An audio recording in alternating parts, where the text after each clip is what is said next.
Hello, my name is Brad. I am doing a final project presentation for Patricia Hanrahan's class, the Business Communication, and a little bit of background information about me. I am a registrar at St. Anthony's Hospital, and being such, I'm going to do my project on a wrinkle that I found in the registration process within my job. And so, let me open up my project here real fast. There it is. All right.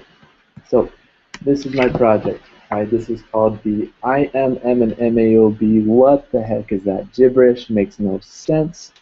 Let's make some sense out of it, okay? First things first, right? The IMM MAOB, to make story short, is a form that every single patient that has Medicare health insurance needs to sign when they come to the hospital, right? Now you can only imagine how many patients that is that comes through the hospital that has Medicare health insurance. There's a whole bunch of it, right?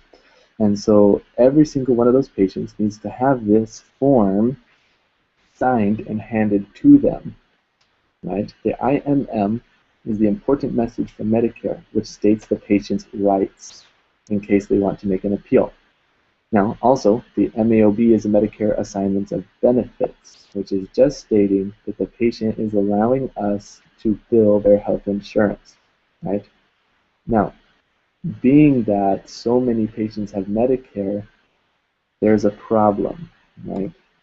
The problem is the lack of desire, right? And that's what this PowerPoint presentation is going to cover, is that problem. A solution to that wrinkle in our registration process is that the Medicare patients are so numerous, but our registration team does not want to hand out that IMM-MAOB form to all of those Medicare patients, right?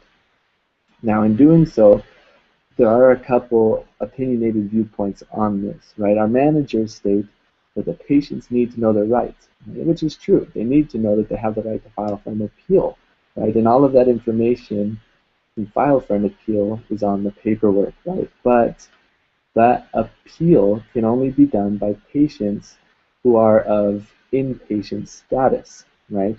And us registrars within the emergency room only handle outpatient type patients.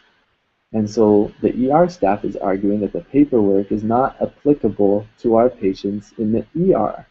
Only when they are upgraded to inpatient does it become applicable, right? And the rest of our discharged patients just throw the paperwork away because it's no longer applicable to them, right? So that's our problem.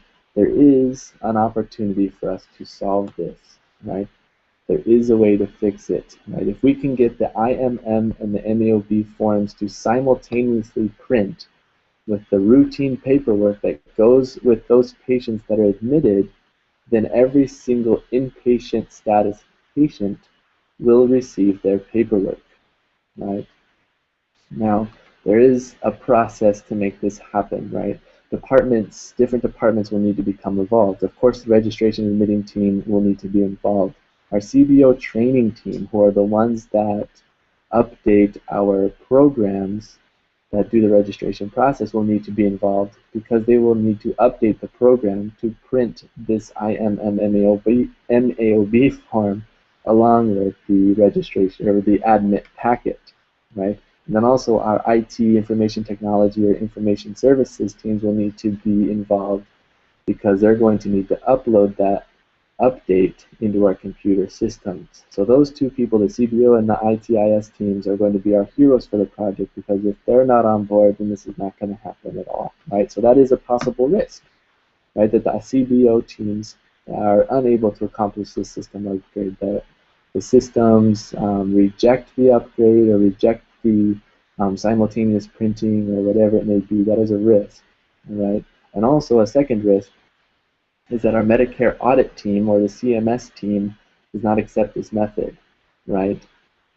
They don't accept this method of handing out the IMM-MAOB forms to just our inpatient patients within the emergency room, right? But luckily, our benefits do outweigh the risks, right? And so patient satisfaction, every single patient that is admitted into our hospital will receive their IMMAOB forms, right?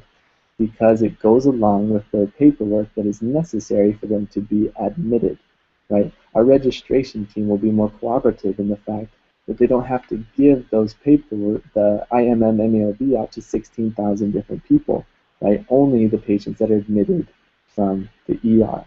And once the Medicare audit team sees our process and sees that all of the inpatient patients receive their paperwork, they're going to be very happy. They're going to see that we are accomplishing this new process, right? Action plan. Can we make this happen? Yes, we can. There is a way to do it, right? CBO team, they create the new system update, right? They hand that system update off to our ITIS team. They update all of our computers, which within the emergency room is only 3 computers that will do the upgrade to inpatient status. So the change is relatively simple. And then advise our registration team about the change and that the IMMAOB forms will be going with the patient upon transfer into inpatient status in the main hospital, right? It can happen, it will happen, and it will be easy change for us, right? Can we do it? Yes, we can. All right. So going back to me here, there it goes. I know that this is an opportunity for us to build our hospital, right? To build the registration team and to help it become more efficient. Right? I know that it's an opportunity for us to increase our patient satisfaction scores because each patient will be fully informed about their rights and also about how they're going to be billed or how their insurance is going to be billed. Right? This is a great opportunity for us all to grow and for our hospital to grow and to become more efficient and to save money on all of the wasted utilities and supplies. Right? And so thank you for your time, and I really hope that this is considered and seen as a benefit to our company.